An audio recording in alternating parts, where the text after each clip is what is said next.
네, 안녕하세요. 성도 여러분 반갑습니다. 오늘 귀한 주일인데요. 11월 첫 번째 주일 잠언 12장 말씀을 가지고 여러분께 말씀의 은혜를 깊이 나누는 시간을 오늘 주일 예배로 갖겠습니다. 잠언 12장 1절부터 9절입니다. 함께 읽으시죠. 훈계를 좋아하는 자는 지식을 좋아하거니와 징계를 싫어하는 자는 짐승과 같으니라. 선인은 여호와께 은총을 받으려니와 악을 꾀하는 자는 정죄하심을 받으리라.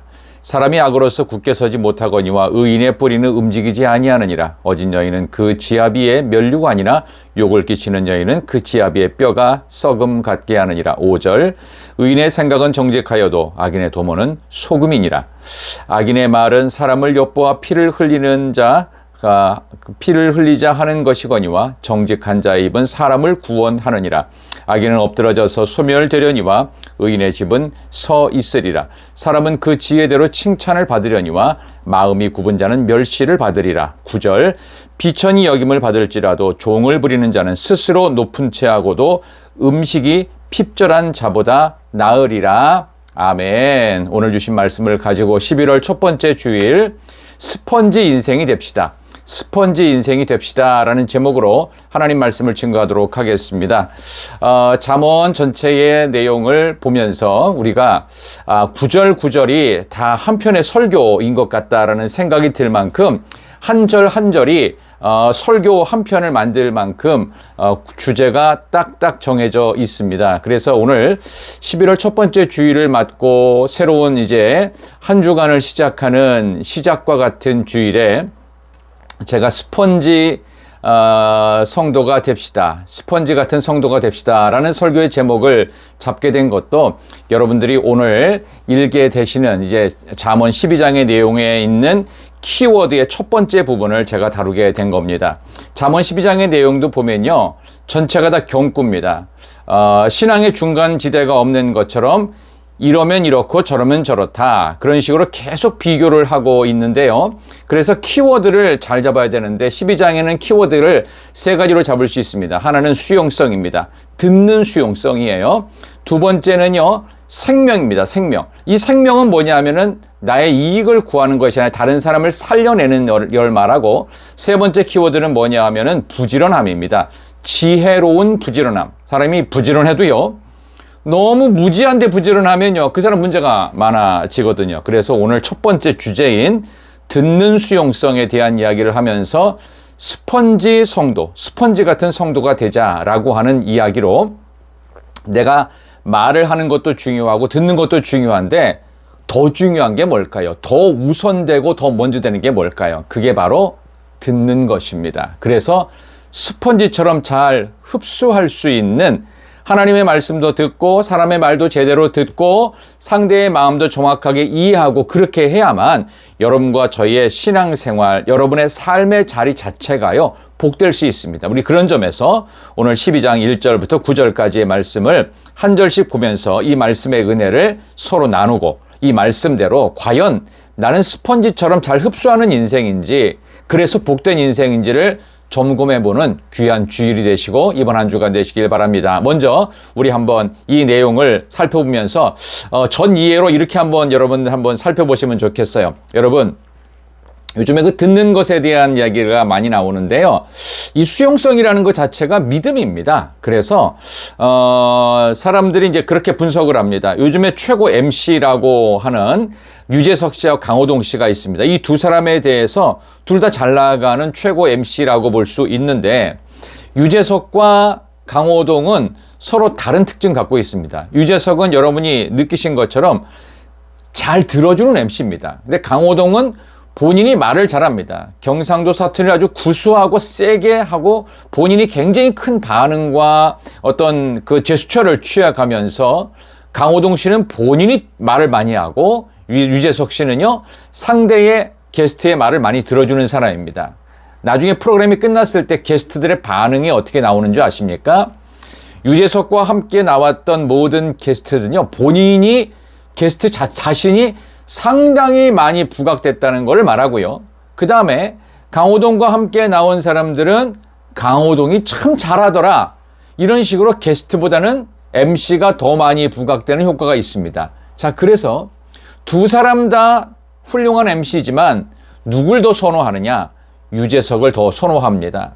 좋고 나쁘고의 문제가 아닙니다. 성향이 다른 건데 그만큼 말하는 것도 중요하지만 듣는 수용성, 스펀지 같은 그런 마음 자세가 훨씬 더 중요한 것. 이거 성경적으로도 그게 맞다는 것을 확인할 수 있는데요. 1절 한번 볼까요? 훈계를 좋아하는 자는 지식을 좋아하거니와 징계를 싫어하는 자는 짐승과 같으니라. 선인은 여호와께 은총을 받으려니와 악을 꾀하는 자는 정죄하심을 받으리라. 아멘.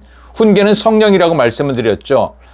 심판하시는 성령님, 죄에 대해서, 의에 대해서, 심판에 대해서 책망하시는 성령님에 대해서 요한복음에 나오는데 훈계는 성령이 하시는 일입니다. 그래서 여러분들 훈계를 좋아하면 지식을 좋아한대요. 지식은 말씀의 지식이거든요. 그래서 여러분 예를 들면 교회 오래 다녀도요, 성경에 대한 말씀 지식이 약한 사람들이 있습니다. 그거 왜 그런 줄 아십니까? 머리가 안 좋아서 가방끈이 학력이 좀 떨어져서 아닙니다. 교만해서 그렇습니다. 왜? 수용하질 않아요. 내가 뭐 들을 게 있냐? 시킨다고 다 하냐? 목사님이 뭐 하라고 한다고 다 하면 되냐? 이런 식의 생각을 하는 사람들은요, 오래 교회를 다녀도요, 비성경적인, 또 불신앙적이고 또 교회를 공격하고 목회자를 어렵게 하는 일들이 종종 일어나곤 합니다. 무척 많이 일어날 때가 있어요. 자, 그런 점에서 여러분 어떻게 되겠어요? 배울 수 없는, 그리고 가르쳐도 들어가지 않는 비수용성이 아니라 수용성이 넓어야 돼요. 성령의 훈계를 따라 여러분은 비어있는 그릇이 되어야 됩니다. 만약 그릇이 뭔가 채워져 있으면 그거는요, 쓸 수 있는 게 아니에요. 어떻게 해요? 보관만 하는 거예요. 저장만 하는 거예요. 그러나 비어있고 그것도 깨끗하게 비어있으면 어떻게 해요? 그 그릇은 바로 쓰임받겠지요. 여러분, 수용성은 바로 이런 겁니다. 그런 점에서 여러분들 교만함을 다 씻어내십시오. 나는 더 이상 배울 게 없고 채울 게 없어. 아닙니다. 우리는 늘 깨끗한 화이트 페이퍼처럼 빈 그릇처럼 깨끗하게 비워져 있을 때 말씀의 지식으로 여러분의 영혼이 채워지는 놀라운 기쁨이 있기를 진심으로 축원합니다. 훈계인 성령의 책망을 좋아하는 사람은 하나님 말씀의 지식으로 채워져서 쓰임받는 복된 인생이 될 줄 믿습니다. 그러나 징계를 싫어하는 자 짐승 같답니다. 짐승이 뭡니까? 본능대로 사는 겁니다. 그래서 본능대로 사는 그런 인생은 우리가 반드시 멀리해야 됩니다. 중국의 그 소황제라고 하는 것이 일어났다고 그러죠. 1979년부터 중국이 산하 제한을 위해서 1가구 1주택 1자녀로 인구 정책을 이렇게 펼치게 되자 각 가정마다 하나씩만 태어나니까 오냐오냐 해서 키운 거예요. 그러니까 이 사람들이 지금 30대 중반에서 40대가 되었거든요. 누구 말도 안 듣는 교만한, 그래서 중국 사회 문제로 이 젊은 세대가 꼽히고 있습니다. 그래서 중국 사회에 가면 중국 요즘에 여행 가는 것도 굉장히 거부를 하죠. 왜 그러냐 하면은 이 30, 40대들이 지금 경제의 핵심 세력이고 생산 세력인데 이들이 어떻게 해요? 기본이 안 돼 있어요. 상대를 배려할 줄 모릅니다. 왜? 이 소황제라는 정책 때문에. 소황제라는 말 자체가 뭐냐 하면은 이 아이를 오냐오냐 키우다 보니까 이 아이를 마치 왕처럼 키운 거예요. 심지어는 그 집안의 조상처럼. 그래서 소황제라는 표현이 있을 만큼 수용성이 문제가 되면 수용성 없는 세대가 이렇게 망할 수 있다는 것을 기억하면서 여러분들 잘 말씀의 은혜를 수용하시기를 부탁드립니다. 계속되어지는 그 내용들을 보면은 그런 점에서 교육도 마찬가지입니다. 교육도요, 공공교육이 정말 중요한 겁니다. 가난한 자녀가 있어도 되고요, 또 부유한 자녀도 있어도 되고요, 공부 잘하는 사람들이 있으면 공부 못하는 사람들과 같이 해서, 그래서 사교육은 약점이 더 많습니다. 엘리트끼리만 모여가지고 하면은 나중에 이 사람이 리더가 된다고 합시다. 실력 있고 똑똑하고 그래서요. 그러나 수용성의 부재로 인해서 수많은 사람들이 어울려 있는 공동체에서 버티질 못합니다. 유대인의 교육은 그런 점에서 공공교육이라는 것을 여러분들이 기억하십시오. 성경은 공공교육, 공적인 퍼블릭을 강조한다는 것입니다. 자, 그런 점에서 계속되어지는 말씀 중에 4절 볼까요? 어진 여인은 그 지아비의 면류가 아니라 욕을 끼치는 여인은 그 지아비의 뼈가 썩음 같게 하느니라. 여러분, 어진 여인이 뭘 말하는 거예요? 영어 성경 보니까 a wife of noble character, 고상한 성격을 가진 아내라고 되어 있습니다. 어진 여인은요, 아주 유능한 여자를 말합니다. 이 고상하다라고 하는 것은 점잖고 친절만 하는 것이 아니라 능력입니다. 어떤 능력일까요? 수용성이 있는 여인. 그래서 늘 배우겠다는 자세가 돼 있고 나는 늘 배워야 되는 존재로 자신을 겸손하게 진짜 그릇으로서 깨끗한 그릇으로서 준비된 여인. 이런 사람이 있을 때 어떻게 된다는 겁니까? 어떻게 돼요? 지아비의 면류관, 그 가정의 영광이 되는 겁니다. 자, 여러분들 그런 점에서 여러분들 수용성은 가정도 영화롭게 한다는 것을 알 수가 있죠. 그 다음에 5절 보면요. 의인의 생각은 정직하여도 악인의 도모는 소금이니라. 6절 악인의 말은 사람을 엿보아 피를 흘리자 하는 것이거니와 정직한 자의 입은 사람을 구원하느니라. 여러분 의인의 생각은 정직하답니다. 정직은요 사실을 있는 그대로 팩트 그대로 받아들이는 것을 정직하다고 그래요. 그런데 자신이 무지하고 약하다는 사실을요 수용하지 못하는 사람들이 많습니다. 여러분 지금 말씀을 들으시면서도 어때요? 여러분들이 부족한 게 많고 아직도 배워야 될 게 많고 또 내가 약한 게 많다라고 하는 사실을 인정하십니까? 저는 인정합니다. 제가 정말 어쨌든 공부를 오랫동안 했지만 여전히 목회를 정말 오래 했는데도 불구하고 아직도 내가 약하구나. 아직도 내가 배울 게 많구나. 내가 기질적으로 좀 더 내가 보강해야 될 게 많겠구나. 보충할 게 많겠구나. 라고 하는 생각을 하게 돼요.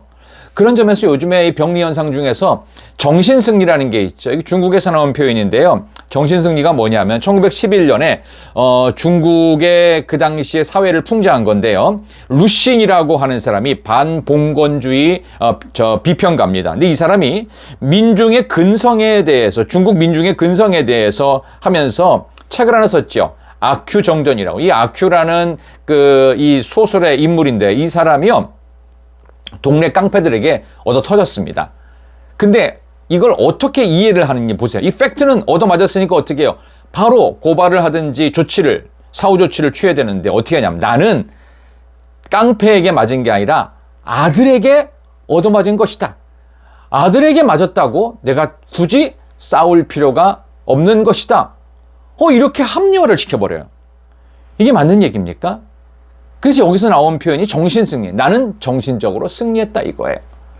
내가 지금 겪고 있는 이 사실을 팩트대로 인정하지 않으면서 어떻게 해요? 정신승리를 했다고 착각하게 만드는 겁니다. 합리화시키는 겁니다. 그러니까 나의 실패, 실수, 내가 잘못 선택하고 잘못 행동하고 말한 것에 대해서도 합리화시키는 거. 이거를 정신승리라는 표현으로 쓰고 있어요. 이거 잘못된 병리 현상입니다. 그래서는 안 됩니다. 팩트를 팩트대로 인정해야죠. 우리나라에서 얼마 전에 지금 한참 이슈가 되고 있는 전총조 남현희 사건 같은 경우도요. 본인이 이 팩트를 팩트대로 인정하지 않고 서로가 서로를 속이고 있고 또 한쪽에서는 인정을 하는데 한쪽에서는 공범 아니다라고 하고 있고 검찰에서 밝히겠지만 이런 현상들이 뭡니까? 한 사람의 사기로 인해서 또 다른 공범을 만들어내고 있고 그 전총조가 그렇게 된 것은 어렸을 때부터 그런 습성을 계속 만들어 왔다는 거예요. 자기 합리화를 시키는 거죠. 팩트로 인정하지 않고 말이죠. 계속되어지는 오늘 본문의 말씀 속에서 이 5절에 나오는 이 정직이라고 하는 이 부분. 그래서 의인의 생각은 정직해야 되는데 여러분 어떤 생각을 해야 됩니까? 상대의 말을 수용해야 돼요. 내가 부족하다. 내가 약점이 많다. 내가 배워야 될 게 많다. 내가 무지하다, 약하다 이런 거를 인정하고 수용할 때 믿음 안에서 복될 수 있다는 것입니다. 리플리 증후군 같은 것도 대표적인 현상이라고 볼 수 있는데요. 허구를 진실로 받아들이는 그런 현상을 말합니다. 예를 들어서 학력 위조라든지 아니면 논문 표절이라든지 그 외에도 가짜인데 진짜처럼 위장하는 경우도 많죠. 스스로 지어낸 거짓말을 믿어버리는 정신상태, 이런 모든 것들이 전부 다 리플리 신드롬이라고 볼 수 있겠습니다. 성도 여러분, 오늘 저는 여러분께 계속해서 듣는 수용성에 대한 이야기를 계속 말씀을 통해서 쭉 전해드리고 있는데요.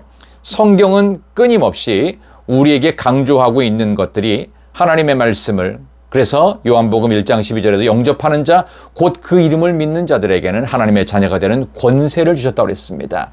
영접하는 것, 수용하는 것입니다. 그래서 신앙은 수동태입니다. 그래서 수용하는 겁니다. 그럴 때 전능하신 하나님의 능력과 역사로 우리의 삶은 하나님이 주시는 복된 인생의 자리로 끌려갈 수 있겠지요. 아무쪼록 여러분, 오늘 본문의 말씀 이제 마지막으로 가는데 말씀 속에서 과연 내가 스펀지 인생으로서 흡수하는지 아니면은 난 배울 게 없다라고 해서 스펀지 인생을 버리는지를 한번 돌아보시면서 말씀의 결론을 한번 가볼까요? 우리 7절 이후 봅시다. 악인은 엎드러져 소멸되려니와 의인의 집은 서 있으리라. 사람은 그 지혜대로 칭찬을 받으려니와 마음이 굽은 자는 멸시를 받으리라. 9절. 비천이 여김을 받을지라도 종을 부리는 자는 스스로 높은 채하고도 음식이 핍절한 자보다 나으리라. 아멘. 의인은 악인은 소멸됩니다. 근데 의인의 집은 서 있대요. 사람은 지혜대로 칭찬받는데요. 8절 끝에 마음이 굽은 자, 영혼의 상처가 입은 사람이죠. 왜? 수용하지 않으니까 자기를 속이겠죠. 그런 사람 멸시받게 돼요. 근데 9절 보면 실속 있는 삶을 택하라고 9절이 나오죠. 비천이 여김을 받을지라도 종을 부리는 자는 스스로 높은 채하고도 음식이 핍절한 자보다 나으리라. 실속 있는 삶으로 우리가 겉으로는 부족한 모습이 있을지라도 내가 그래도 아무것도 실속은 없어도 그래도 내가 있는 자리가 가장 위대한 자리죠. 또 회사에서도 그럴 수 있고요. 우리가 하는 일 속에서도 능력이 있는데 인정받지 못할 수 있습니다. 우리도 마찬가지죠. 지금 이 세상에서는 저 천국 백성이고 하나님 나라의 공조 왕자인데 인정받지 못하죠. 그러나 여러분 어떻게 해요? 스스로 높은 채하고도 음식이 핍절한 자, 영혼의 양식이 없는 세상 사람들과 우리는 근본적으로 다릅니다. 믿음 있는 사람은 스펀지 인생으로 말씀을 계속 흡수하고 다른 사람들의 말을 잘 수용할 때 하나님이 주시는 은혜가 여러분께도 더욱더 크게 넘치실 줄 믿습니다. 요즘은 언어적 카르텔의 현상이 굉장히 심한데요. 미디어를 통해서 어떤 인생의 합의로 사람들의 합의에 의해서 이루어지는 악한 일들도 모두 인권이고 이건 다양성이고 뭐 성적 자기 결정권이라고 하면서 다 이걸 사랑이라고 그렇게 얘기하는 사탄의 전략이 있습니다. 그래서 어떤 경우는 우리나라도 좀 그런 심한 경우가 있죠. 낙태할 권리도 줄 테니까 간음을 일삼다가 다 죽어라. 이거는 정말 패배주의일 뿐만 아니라 모두가 망하자는 방식입니다. 안 됩니다. 미디어가 화면으로 말하고 있는 지금의 현실, 그러나 성경은요, 생육하고 번성하고 땅에 충만하라, 정복하라, 하나님의 형상으로서 많은 사람들과 함께 섞여 살면서 수용할 것 수용하고 또 적절한 말들을 꼭 할 수 있고 그러나 더 많이 들어줄 수 있는 그런 스펀지 인생의 아름다운 삶이 여러분이 삶이 되셨으면 참 좋겠습니다. 계속되어지는 잠언 12장 뒷부분의 말씀들은요, 내일 아침 시간에 계속해서 여러분께 말씀을 전해드리겠습니다. 아무쪼록 여러분 오늘 주신 말씀처럼 스펀지 인생으로 살아가는 복된 여러분 되시기를 소망하면서 말하기보다 들을 수 있는 지혜가 훨씬 먼저이고 중요함을, 그래서 나의 약함과 부족함, 그리고 잘 수용하고 그럴 때 여러분들의 가정도 복될 수 있다는 거. 4절에 있는 어진 여인이 뭐라고 그랬죠? 유능한 여인인데 뭐에 유능한 겁니까? 상대의 말을 잘 들어주고 수용할 수 있는, 남편의 말을 수용하고 자녀의 말을 수용해서 내가 배워야 되고 내가 끝까지 겸손하게 낮아지는 그런 모습을 있다면 가정의 영광, 면류관이 되는 그런 복된 날 여러분 모두가 되시기를 진심으로 축원합니다. 기도하겠습니다. 하나님 감사합니다. 오늘 참 귀한 11월 첫 번째 주일입니다. 이제 단풍도 많이 질 뿐만 아니라 비가 와서 단풍도 점점점 떨어지고 추워지는 겨울을 향해 가는 늦가을에 주신 말씀, 또 이제 이번 2023년이 두 달이 채 남지 않은 귀한 시간에 우리 1년의 시간을 돌아보며 수용성 있게 살았는지, 스펀지 신앙을 갖고 있는 인생으로 살았는지를 돌아볼 수 있는 은혜가 우리 사랑하는 모든 성도들에게 있게 하여 주시옵소서. 새롭게 시작되는 한 주간의 삶도 하나님께서 복내려 주시기를 예수님의 이름으로 기도드리옵나이다. 아멘. 저는 내일 아침에 계속되어지는 잠언 12장 뒷부분의 말씀을 갖고 여러분께 말씀을 갖고 찾아뵙겠습니다. 안녕히 계세요. 내일 아침에 만나요.